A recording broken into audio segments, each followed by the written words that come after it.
Hello, everybody. Welcome back to the Hire and Fire podcast brought to you by Pirate Consulting. I'm Jeremy Miller, your host. My lovely co-host, Amanda Anderson, is back again. Hello. Hello. We have a badass topic today. We've been excited about this for a while. We are going to, with as much professionalism and credibility as possible, dive into sex, religion, and politics in the workplace.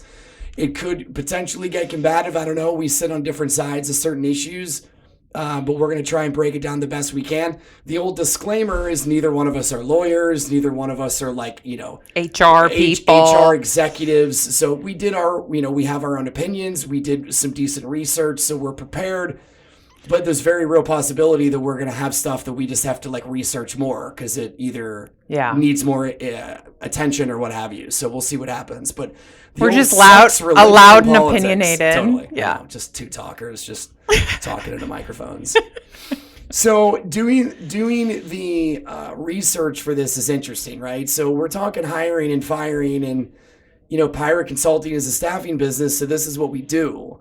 But this topic, sex, religion, and politics in the workplace, affects everybody one way or the other. Whether you've been a victim of it, or you've been the perpetrator of it, or you don't get it, or you've gotten in trouble for this stuff. I mean, whatever way you want to handle it, people experience this somehow, some way. It's applicable in all jobs, for all people. It's just ever present. Yeah, I mean, my girlfriend who works for a sizable company here in town was doing the kind of the online module training that a lot of companies make you do, kind of quasi-sensitivity training. Oh my God, I was just thinking about this last night. Okay. Remember the old videos from the 1970s and 80s where it was did you ever have to watch any of these? Vaguely, but I could picture what you mean. Just awful. Great style of clothes on top of it. Well, and it's literally as corny as it could be. Totally. Why can't people make relatable, real videos about this stuff?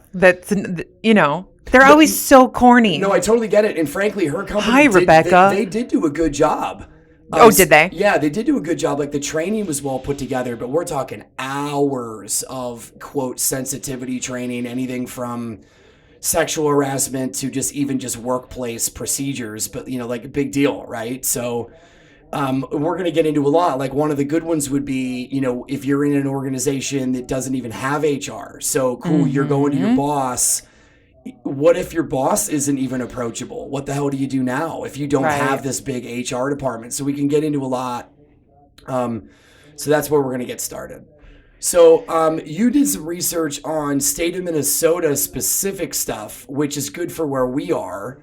And obviously every state's different, which you can touch on based on that. You want to give kind of a highlight of what the heck you found in the Minnesota Department of Human Rights? Sure. Yeah. So as for our regular listeners, that I do like to research. Damn right she does. Not because it's fun, but I like to be informed if I'm going to throw out some opinions best as I can. So I started diving into this stuff, and it was interesting that when you search for some of these queries in Google, that more government sources aren't on the front page. It's You're lots of blogs. Oh, sure. It's blogs. It's typically lawyer websites that are talking about, they give their opinion, and then at the end they're like, do you have to file a complaint? So I kind of had to dig a little bit and actually search for Minnesota.gov and be specific, which was interesting because we should be looking towards more of the legal or government sites. So Minnesota Human Rights Act was interesting. I was not aware of how many classes are protected. It's quite a few. In the what? Staring at this 15-ish. I will maybe. Yeah, race, color, creed, religion, sex, and multiple others like marital status, age, etc. Even your family status, all of it. So quite a few things. And employment is all of them are protected under employment. So some of them are protected under like education, credit, all that stuff. But employment, they're all protected when looking for jobs. So just when hiring and firing, just be aware of that every class on this list is protected under employment. Yeah, so the classes are what we mentioned already, race, color, creed, and there's a list. And then there's areas that whether it's basically under law protected. So employment, housing, public services, education. So there's things like age that are technically only protected under either employment, aka age discrimination, or education as well, which frankly I didn't even think of. But I just kind of put that in the assumed category. Like you're not going to be rejected on your college app just because you're over the age of 30. But in theory, that is protected. You can't be rejected for a college application based on your age. Well, because think about it like doctorate programs or any of that kind of stuff where if they rejected you because you're 60 and they're like, or 21, you're a boy genius and they won't let you in the doctorate program at 22. Right. Or what, and I don't know the examples, but anyway. But that age is interesting because it's the least protected in different areas. Right. Race, color, national origin, sex, disabilities, sexual orientation, and gender identity are the ones of the 15-ish that are protected in every area imaginable. Yes. Yep. So that's what... Which makes sense. They're the most quote unquote persecuted, if you will. So did you find, and maybe the answer is no, but did you find any weird Minnesota-based quirks in this, or not necessarily? No, I was mostly impressed. Minnesota's definitely more progressive with protecting classes. So I was mostly impressed. The thing that I kind of short-circuited about. Yes, bring it. And this is, for me, this comes under sexual harassment clause, whether or not it does. But dress codes. Your employer can tell you how to dress. And yes, we all know, like, you can say dress professional or whatever. But they literally can say men wear slacks, women wear dresses, or like you have to wear hosiery, or you have to wear makeup, or like I'm reading some of this stuff. Well, and I guess it's contradictory on some of them because some places it's saying they generally can't single you out, right? They can't just say you, Amanda, need to wear dresses every day, but they can say the females in the office need to dress, a certain way. Yeah, so that is a little more constrictive than you would think. I would never work for someone that was like, you have to wear a dress every day. And I'm like, I love wearing dresses. I wear dresses here all the time. Yeah. But don't you dare tell me to do it. Yeah. It's an interesting thing. So instantly, I love the Ocean's movies, Ocean's 11. Like in Ocean's 13, if you like those movies, you'll remember this part. They're talking about a casino hotel that's employing servers. But they're technically not servers. They're, quote, models who serve. So there's ways that certain establishments can be like, we could literally monitor your physical appearance and say, like, you're either overweight or what have you. I read about that a little bit, too. Really weird, like, technicalities in certain industries. Weirdly, I know, actually, that, like, Hooters servers are in that realm where they are servers, but legally in their employment agreement, they are required to participate in photos while on the job. So if they're working, doing their thing, and a customer asks for a photo, just a harmless whatever, they have to. So I don't know if that's kind of part of this per se, but there's something that they legally found that says this is a requirement we can make our employees do. They've got to have just a team of lawyers because there's so much there that I don't agree with. Well, right. And your personal opinion on Hooters is irrelevant, but it actually makes sense because that's part of the shtick of the establishment. But you as a server, are you really aware when you're 19 years old what you're signing up for? Right. Did you read the 13-page fine print? I highly doubt it. Right. But nonetheless legal. Yeah. So we're going to try and focus, like, since we're doing sex, religion, and politics, we're going to do our best to just kind of do those in order. So spend most of today talking about sexual-related harassment in the workplace. Correct, yep. Obviously, we're going a little more general, but if you're curious about this stuff for your state, check it out because there's some varying things. Like you mentioned a few things earlier. Yeah. I should mention that. So I found this kind of funny personally. So I was looking at the sexual harassment, like the federal law, and then it broke down the states in the U.S. of as far as what they do above and beyond the federal law, right? So states can always do more. Federal is considered minimum standard. Right? And so most states did a lovely job of defining it more, adding in a few extra bits of language. But then on the chart, I started to scroll. Alabama's right up there, right? We start with Alabama. No data. Meaning, they're not tracking. There's no change. So they just follow the Fed, and they follow the Fed. Well, then it was Louisiana, Virginia, North and South Dakota. Lots of. I guess I don't know about Virginia if they're a red state or not. Not sure. I don't know, but lot of red states. Yeah. Like mostly. Now California's was ridiculous. I scrolled and scrolled and scrolled. Like arguably. Because we know obsessive. that's what California does, right? That's their thing. That's their shtick. New York's not far behind. Right. Everyone else was pretty average at that point. But there was a lot of, if you go down south, there's some minimums there. Politically speaking, that's not shocking. No.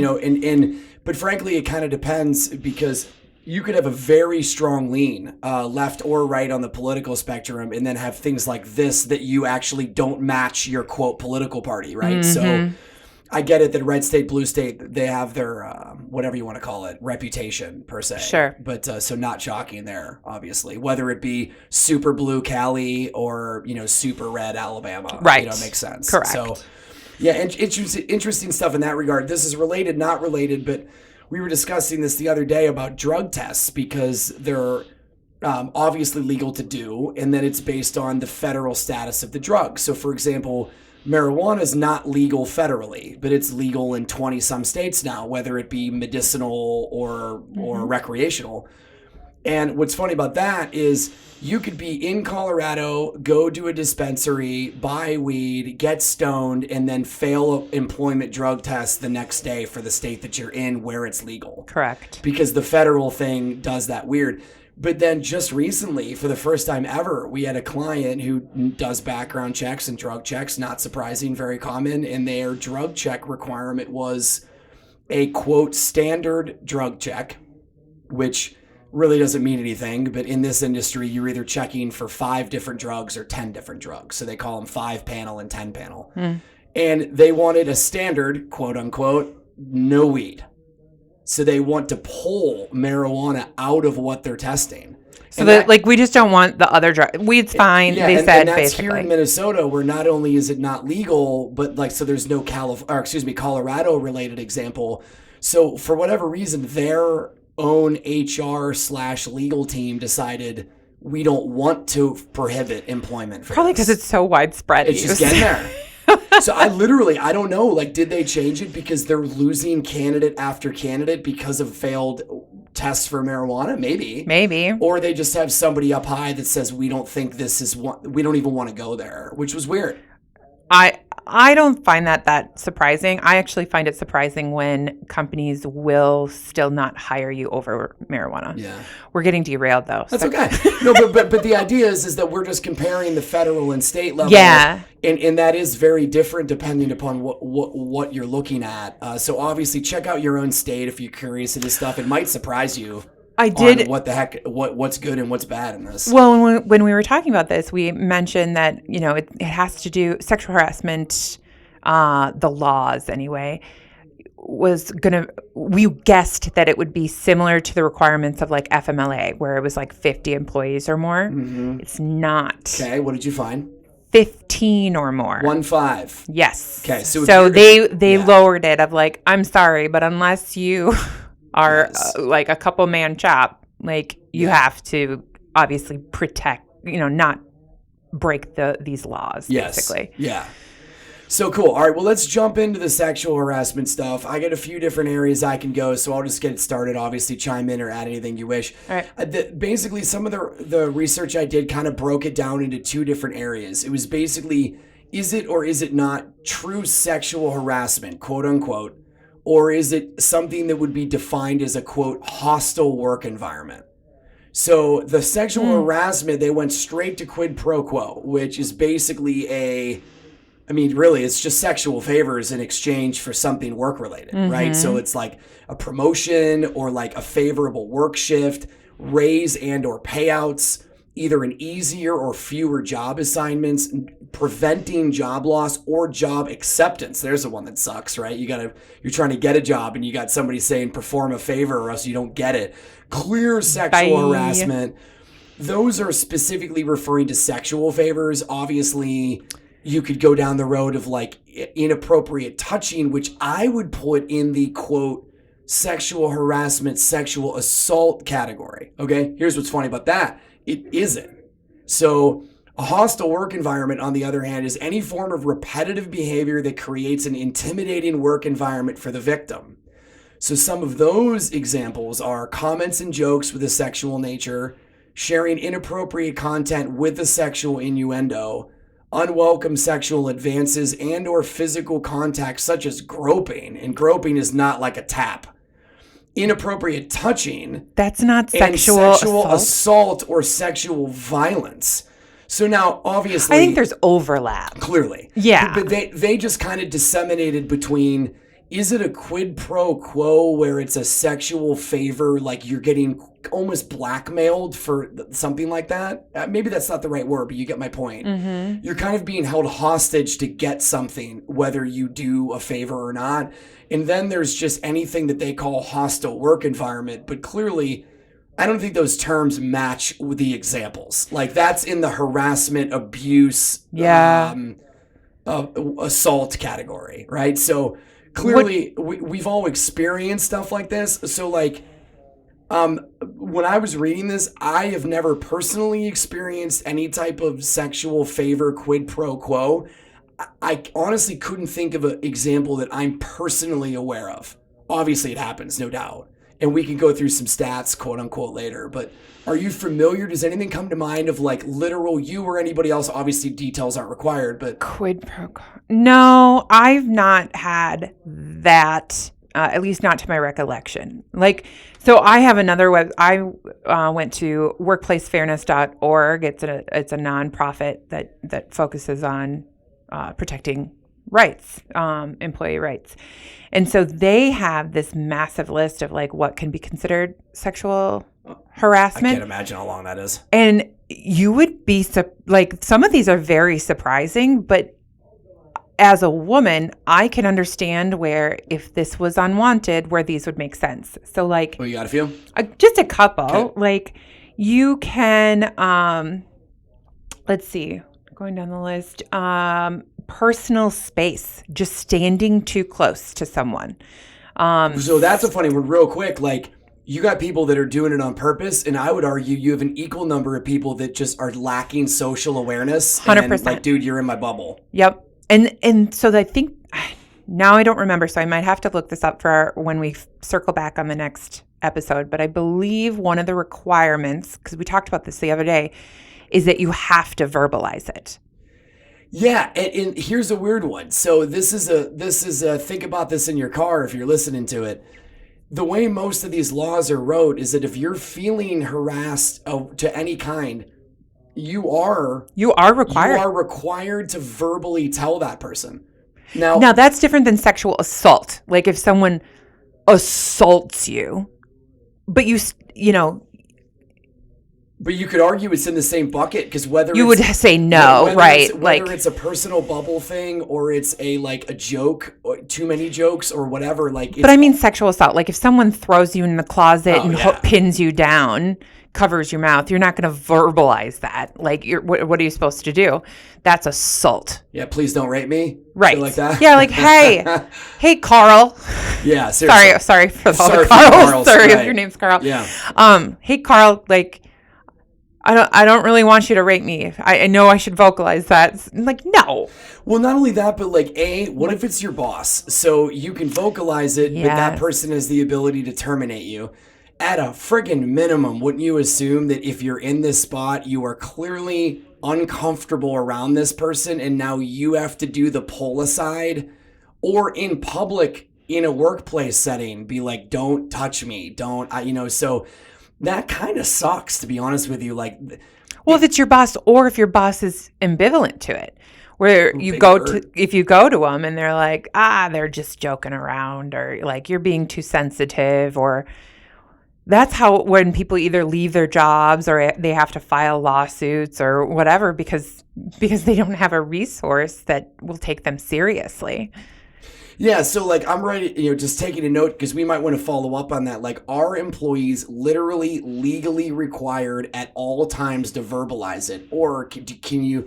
Is that just preferred step number one, and then you can escalate to X? Well, what's the threshold? Right. Like, what's the threshold to like? You're required to vocalize it, up until a certain degree, because there's boilerplate like things that are not allowed. Like that, if this isn't the law, then it's asinine. Yeah. But like, if someone legit grabs my chest. Yeah. Like not brush, not totally. Accident, not bump, but like honk, grab. Or owns it. Like no mistake here. Intentional. Right. Intentional. Right. I'm sorry, but even if I don't like, what if I'm just shocked? What if it's in passing? What if no, unacceptable, I hear you. Unacceptable. No, I mean, I agree. And looking a person up and down, elevator eyes. They call it elevator eyes. I don't even know if I've ever heard of that. Where you look down and it actually makes sense. Don't do that. Right, don't. Right. So yeah, these are tough spots because we can jump into some of the quote unquote stats. Not surprising.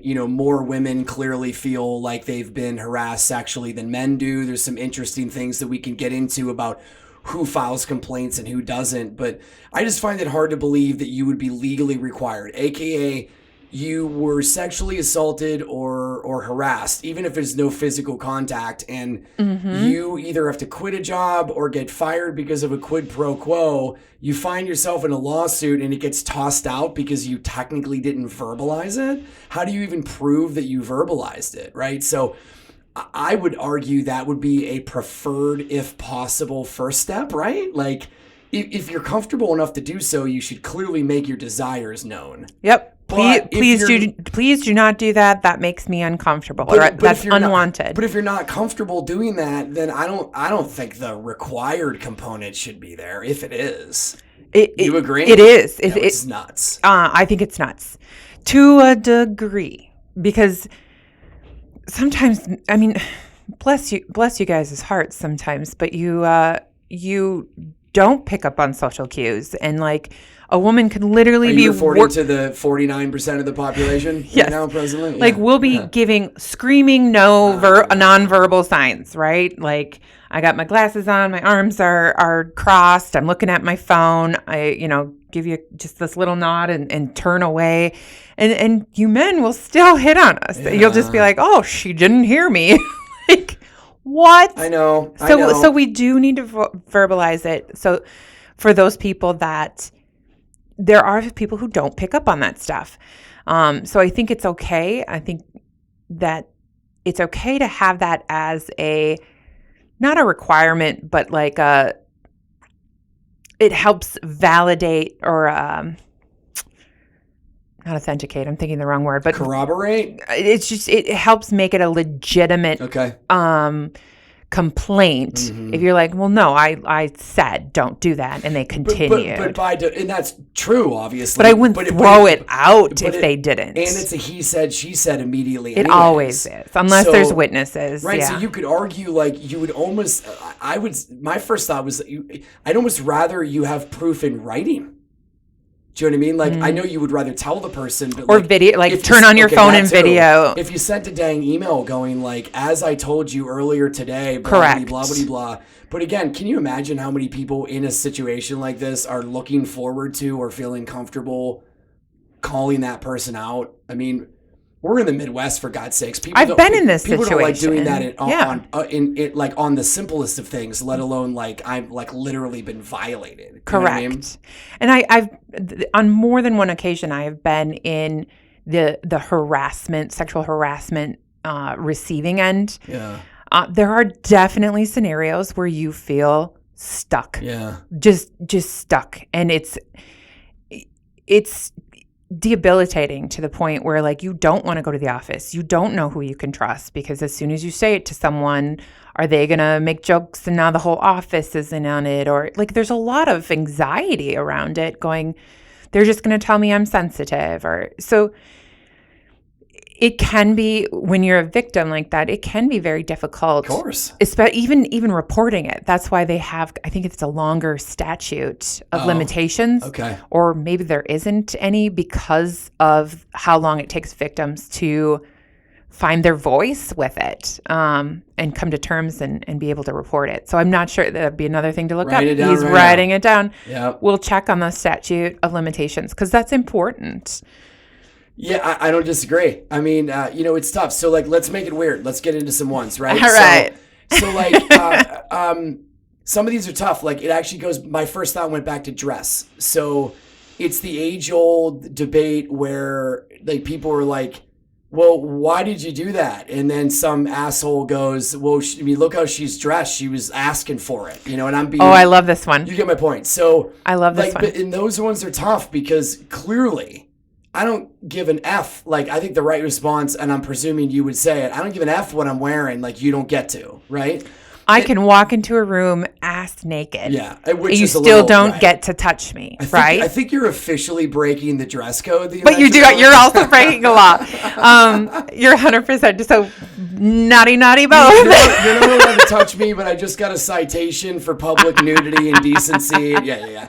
No, but I get it. But like, well, there's a video on I don't know, online somewhere, a commercial or whatever of these women who overhear these men looking at a magazine cover, and they're like, well, of course she got assaulted. Look how she's dressed. She was asking for it. And the three women look at each other and they're like, I wonder what else we could get if we dressed for it. And so then they just start dressing for like vacation. Like, well, I'm going to take your vacation because I'm dressed for it. I'm asking for it. Or a promotion or a whatever it was. They're like, if that was the case, then I would just dress for whatever I felt like doing that day. Right, but that's not relevant. But here's the bitch of it. I would argue and disagree if you do. I don't know if you will or not. It's more likely that I believe it's more likely that a woman would use her sexual powers of attraction to either manipulate or get something she's looking for, as opposed to a man doing that, just generically speaking. I would say it's more likely that a woman would intentionally be using attractiveness to what. I want to talk about this for sure. So the only reason why I bring it up is like that's where I start losing it. Where it's like I agree, you shouldn't ever have to worry about that. At the same time, you can't talk out of both sides of your mouth and know and even verbalize that you're intentionally wearing a cleavage exposing shirt because either this employee or this boss or this client is more likely to either give you what you want or whatever. You know what I mean? And that's where it becomes immediately hypocritical, because if you want 100% protection, which I think is legit, then you can't also utilize that same asset, for lack of a better word, whether it be just swagger or dress, to be able to utilize to manipulate people. So it's okay to fuck with people with cleavage, but it's not okay to be like somebody mentioned it. No, not so much the mentioning. So the way I think of this is they always come back to like sex workers,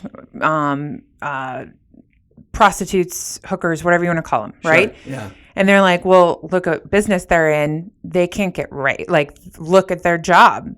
So if a woman who is a sex worker files a complaint of rape or sexual assault. Like you're referring to like a Nevada brothel that's legal situation. Not even. Yeah. I can be a sex worker here. Oh, I follow what you're saying. Okay, yeah. I'm in Minnesota. That's my job. Even if it's an illegal job, that is my job.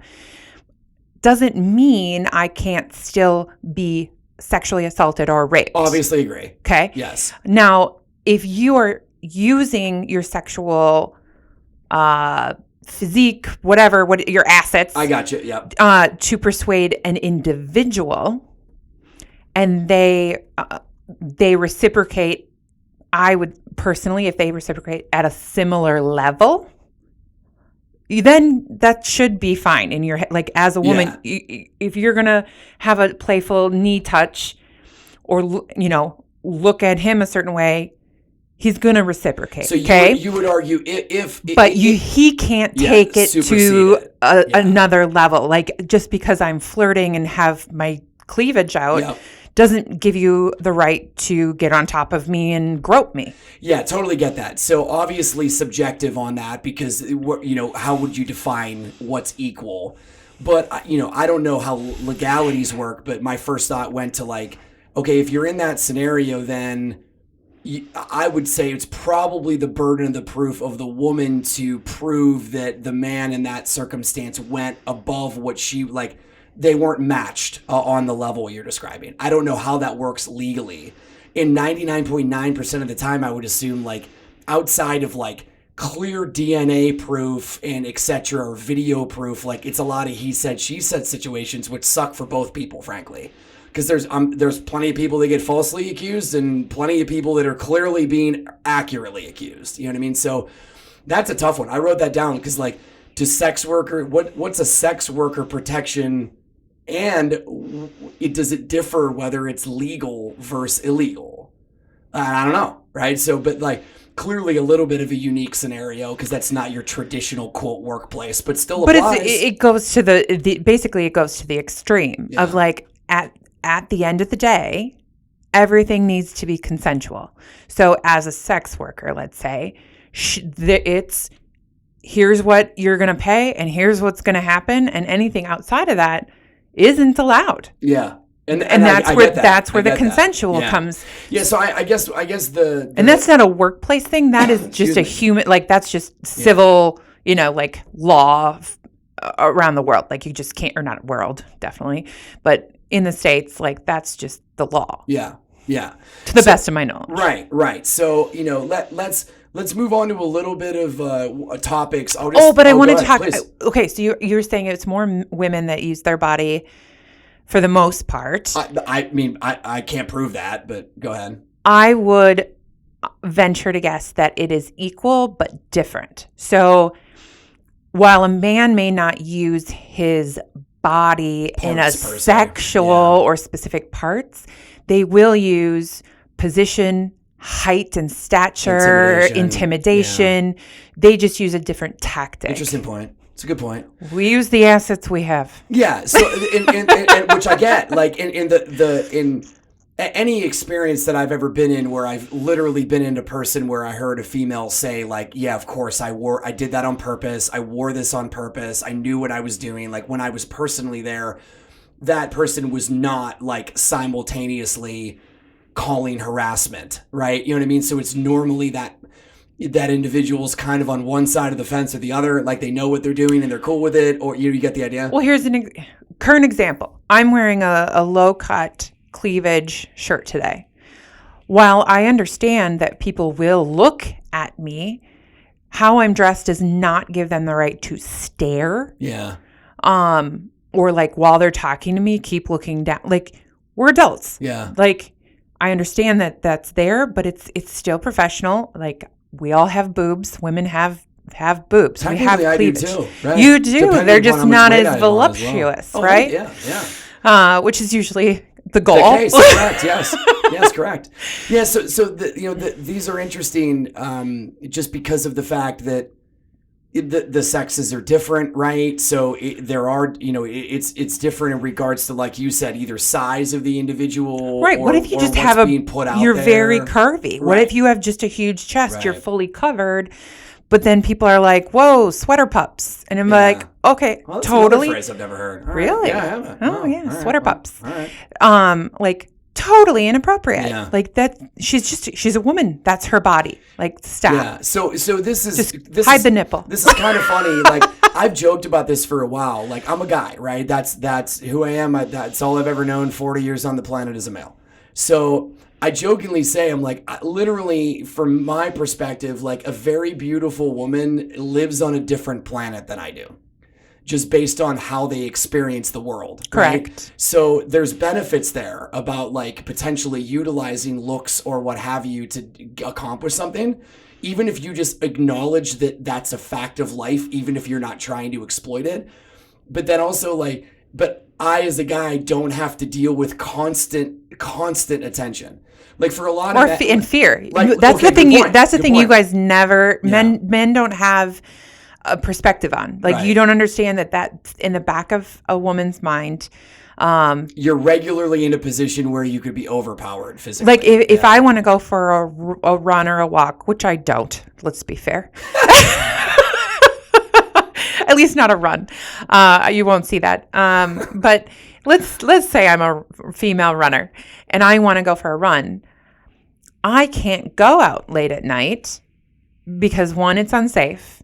And two, there's the victim blaming. Even if I did go out Sure. and I got attacked, their initial question would be like, well, why did you go out at night alone as a female? Like, one, that's not a valid question because we should be able to. Should. But we aren't. In perfect world. Yeah, but we in aren't. Utopia land. Right. And so the fact that, I mean, that's just one of 1,000 examples of things that we have to think about of, you know, crime in my neighborhood. Like, you know, Eric called me up after his sister got assaulted and was like, hey, I need you to walk to and from your house with the keys in between and, like, be very alert and, like, don't dawdle and get into your house when you're coming to at night, at least. Which I know he didn't call his guy friends, you know, he called the women. And so. And that sucks, but it's equally true. It's just true. I know, and that's not cool. So, like, when I jokingly say, like, you know, the 20-year-old very beautiful girl just has a different world experience than I do, that's true. But you have to factor in the negatives of that as well, because I'll be, you know, I don't get hit on constantly, but I've been in spots where it's uncomfortable for me because it's a female hitting on me, and to some degree, but I'm not interested. So then I do probably what women would do, where you kind of use, like, body language, nonverbal cues, or verbals too. Yep. And then you just hope that it kind of slows down. So, you know, when I hear a story, like, my girlfriend, she's a beautiful girl. So, like, she'll be like, yeah, I went to the store to pick up so-and-so. And, you know, the guy behind the counter clearly hitting on me for 10 straight minutes. I'm like, man, I can't imagine if that was happening to me regularly, how much I'd want to punch people in the freaking face. Like, dude, I get it. If you find me attractive, great. Like, so did the dude at the grocery store an hour ago. So did the guy at the gym this morning. Like, it's got to be exhausting. Well, and even you if have to like think, the attention. Even if you like the attention, there are moments where you want to be left alone. Like, what if you got shit news 5 minutes ago? What if you're about to go into, you know, who knows, a big meeting, a conference, a something, and you're focused. You don't want to. The last thing you want, right, is this. Hey, baby, what's your number? And be like, oh my God, go God, away. Jeez. No, it's definitely whether or not it's traditionally attractive females or just females in general, it does feel like men have this, like, assumption, feeling, belief, whatever, that, like, we're theirs to hit on. Like, that's and it's all men. Like, I've not, like, that. I've met very few men. I have met some, but a few men who are like, well, no, you are human first. And that's all I see. And, like, if you're my type, you know, I'll ease into that and kind of, you know, but for the most part, I've only encountered men that are like, they see someone beautiful and it comes out. Like, but it's weird though, right? Like, you know, we're obviously independent creatures, and we have I can't think of the right word. Like, we can think, we have feelings, etc. but you also just experience life in your physical body. Like you can't separate the two. It's impossible, right? Correct. So that's just a part of it. So you have a like history of men and women over however long humans have been around. Then you have scenarios now where you would like to think people know when they are doing something over the line, but it is amazing how many people don't know. I've been guilty of it, especially like in the joke category, no doubt about it. Like one of these stats, 32% of employees weren't aware that jokes could be considered sexual harassment, right? That's not a male-female thing. It's just a third of people were like, it's a joke, it's funny, it's meant to be funny. And weirdly, like from a free speech perspective, that's accurate for stand-up comedians in that arena. Correct. But when you're outside of that, it's like, well, actually, believe it or not, the rules change when you walk in the building for workplace harassment. Correct. Now, if you do that to somebody in another area, it could be considered harassment, but, you know, you're not as potentially liable, for lack of a better word. You know, you make a sexual joke at the gas station, someone's going to have to prove that you assaulted them physically. If you make a joke at work, you know, that can literally get you sued, lose your job, etc. So, you know, you got to be careful of that stuff, clearly.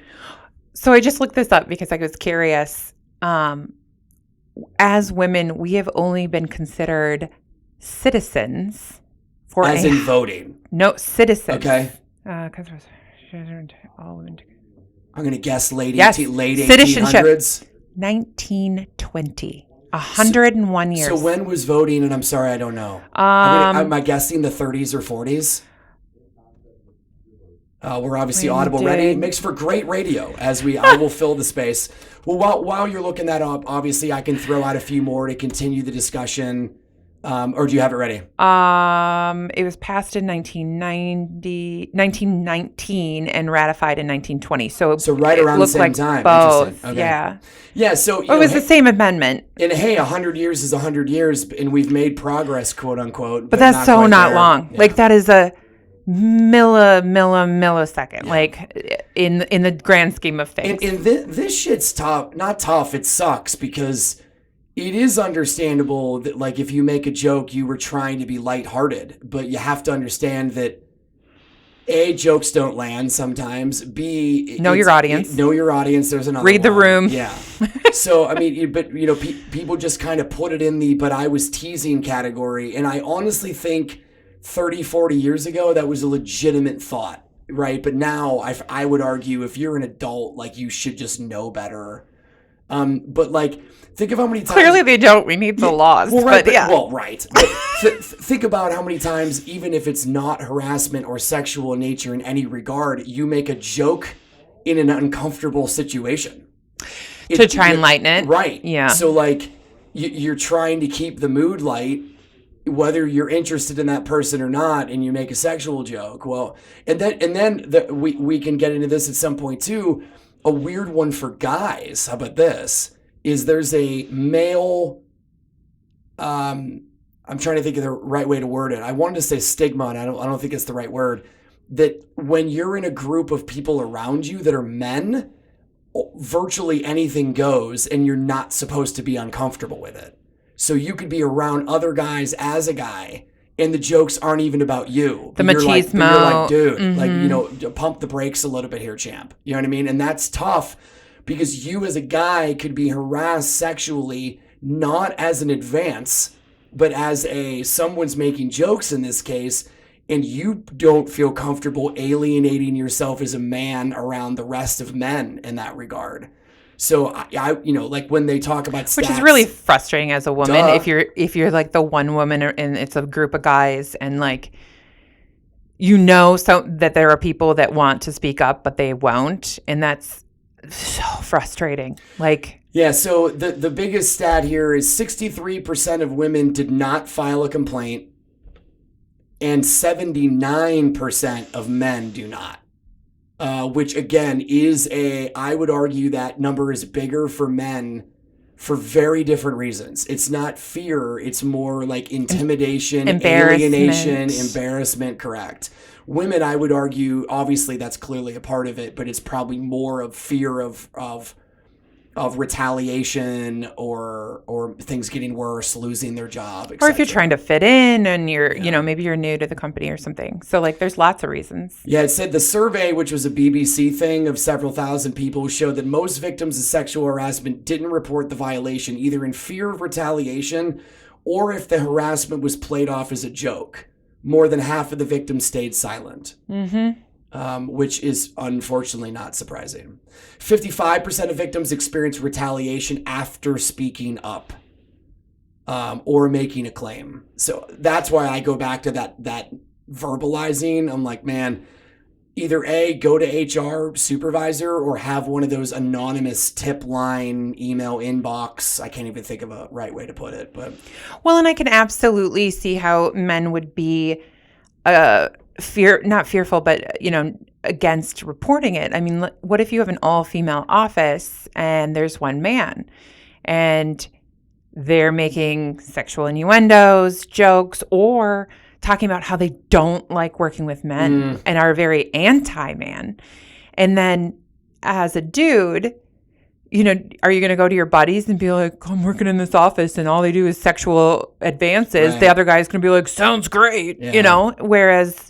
And then you're empowering the group to act like assholes. Correct. My dad, ironically, just this morning, we were talking about business in general, and he was referring to one of his, managers that was managing a group of like data entry people way back in the day. It was like a group of 15, but 14 of them were female and one was a male. And he asked his manager, is that just like on purpose or just ironic? And she's like, oh, it's on purpose. She's like, we have a group of all females. If I introduce a male to the group, weirdly, it reduces the cattiness of the women. But you would argue if you flipped it and there was 14 guys and you introduce one woman, it's more likely that woman will be like isolated as the main point of attention for the sexual harassment. Weird, right? Literally just watched or listened to something about this where they said, here's the problem with our society. If a man finds himself in a room full of women, he's elated. If a woman finds herself in a room full of men, she's looking for the door. She's scared. Yeah. Like literally. Yeah. Now I'm a tall, kind of larger statured person, so like I don't have as much intimidation in that realm. But there are some tiny women, like very easily overtaken, where I could definitely see that being very scary. It would be scary for me as well, but not nearly to the degree if I was a smaller statured person. So like that matters too. How about this sucker? This is random, which I obviously understand what you're saying. The media industry claims the most incidents of sexual harassment at work. Media, quote unquote. What's funny is if I would have said that to you 5 to 10 years ago, I think you would have been shocked. But saying that now, I'm willing to bet you're not surprised. I'm really not. Because of everything from like a Jeffrey Epstein thing or... You want to get that photo? Or the old casting couch nonsense, like that type of You want to get an exclusive? Do you want to get the lead? Do you want the source? So not surprising, the industry that is least likely to be sexually harassed at work is the legal field. So I wonder why. Right. And then don't sexually harass a lawyer. Right. So media's number one, and then technology and telecommunications is number 2. But literally media is twice as likely to have an incident compared to legal services, which is not shocking. Yeah. So, some other things, 7 in 10 people believe their companies do not take sexual harassment seriously. However, 98% of U.S. organizations have a sexual harassment policy. So whether they follow it or not. We've done the legal minimums to add it in to safeguard, but at least employees get the feeling that the company doesn't seem to care. Right. But they should. That's not shocking. And here's why. Jeez. Workplace sexual harassment costs an average of $2.6 billion in lost productivity, or a little over $1,000 per victim. That's almost low to me. But I But hear that's you. just productivity. That doesn't even have to do with like legal costs, lost jobs, lost wages. It's like the sexual harassment alone, like literally derails your ability to be productive. And it's Absolutely. arguing that sexual harassment claims on average that every time a person files a claim, male or female, according to this statistic, they will personally lose $1,000 worth of work productivity because of like everything from like just mental stability. Well, taking the time to document, talking to people in meetings, maybe their superior. Ugh. According to the women surveyed by ABC and Washington Post, 95% of harassers go unpunished. I 100% believe that. Even now is that pre-Me Too? You know what? I don't know if I have a date on. Is it pre-2018? One, technically, you know what? I think it's literally on that bubble, like 2018 number, according to what I'm reading here. Because that might be a little different now. It's still not great. But it says, according to the victims who have reported harassment, so you actually did what you needed to do, report it, and those victims feel that 95% of the time it goes unpunished. Again, I would say that would be different now because with the Me Too movement, it legitimized. I know, right? That one's a tough one. It's like compartmentalized. I suck at that one too. Makes legitimate. There you go.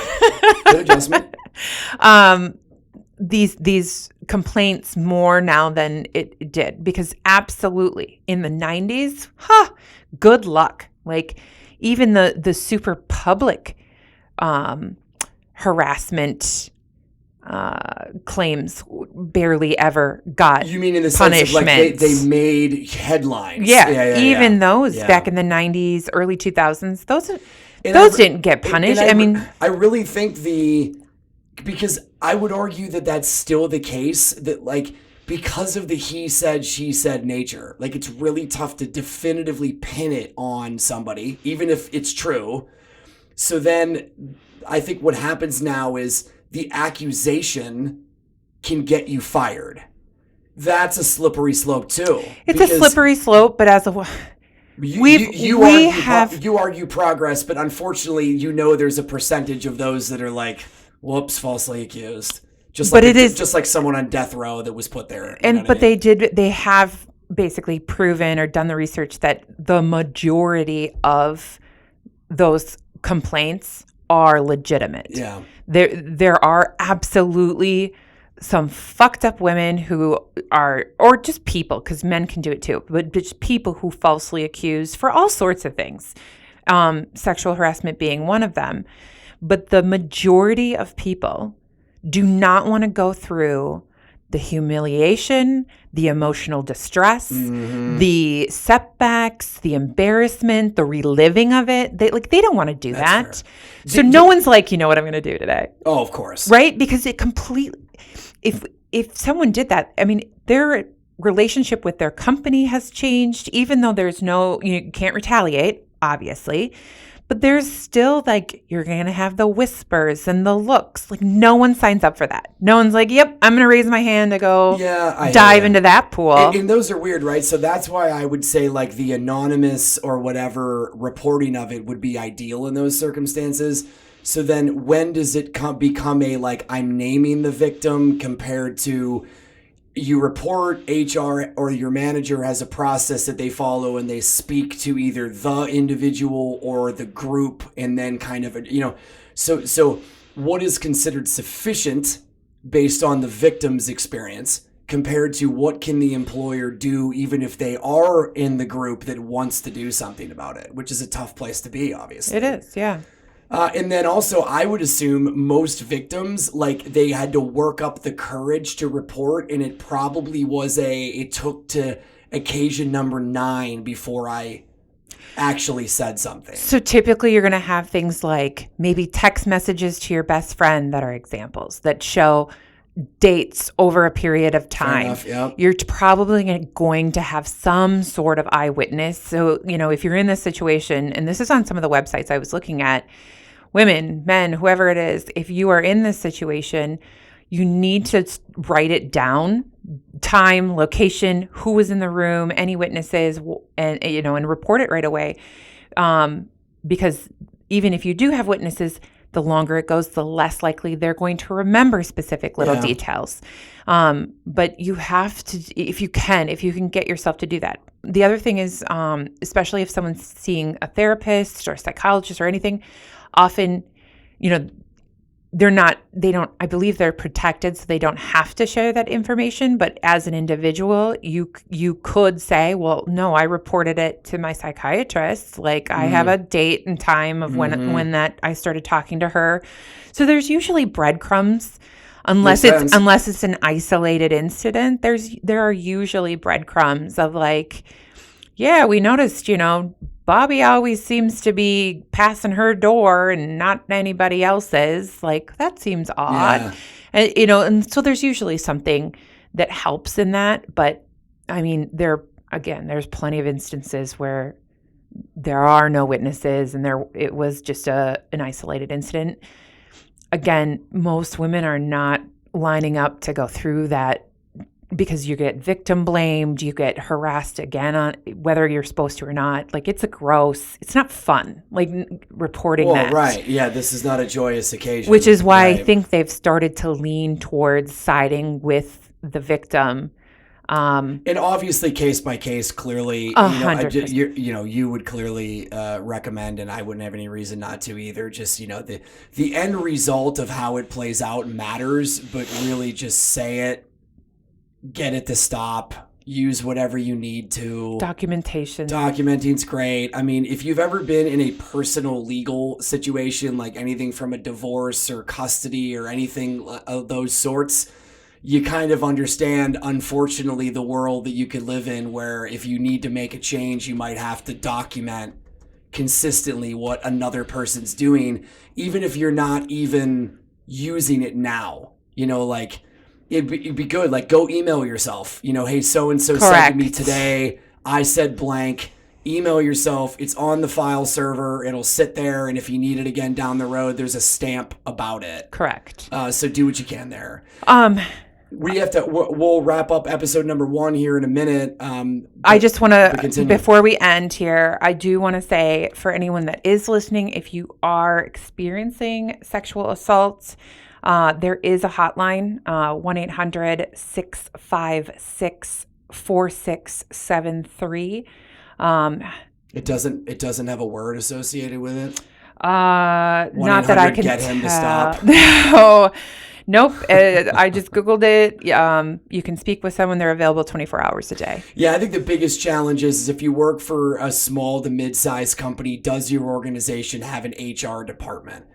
That I would argue is always better than just the immediate supervisor, because third party, they're going to follow procedures to a T. If you don't have that, then clearly utilize whatever escalation procedures you have. If it's your boss doing it, you might want to go to the hotline you can go to the hotline, because I wouldn't blame you for being like, I don't want to go to the director or the VP and get myself fired overnight for an accusation. So I will say, I believe in these cases, you are not required to follow the chain of command for that very reason. I think that makes sense. I believe you can go to whoever above you, whoever can do something and that you feel comfortable with. I vaguely, again, we'll look this up maybe and see if there's some information about this, but I believe you do not have to follow the chain of command. Okay, I will make a note of that.